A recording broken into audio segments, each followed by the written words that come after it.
ពី water រាល់ថ្ងៃហ្នឹងតើយើងមានដឹងទេថាពាក្យ water ហ្នឹងយើងអាចបកប្រែបានពីរហើយមានអត្ថន័យផ្សេងគ្នា water ដែលមានថ្នាក់ពាក្យជានាមយើងបកប្រែថាទឹកដែលយើងនិយមប្រើប៉ុន្តែមនុស្សមួយចំនួនអាចនឹងមិនដឹងទេថាពាក្យ water ហ្នឹងមានថ្នាក់ពាក្យជាកិរិយាសព្ទហើយយើងបកប្រែថាស្រោចទឹកយើងមកមើលឧទាហរណ៍របស់ពាក្យ water ដែលមានថ្នាក់ពាក្យជានាមឧទាហរណ៍ទី1គឺ Please give me some water កន្លែងនេះមានន័យថា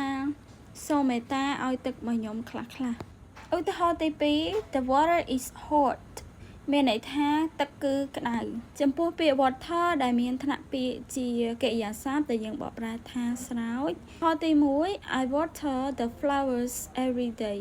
មានន័យថាខ្ញុំស្រោចទឹកផ្កាជារៀងរាល់ថ្ងៃឧទាហរណ៍ដូចជា She is watering the garden now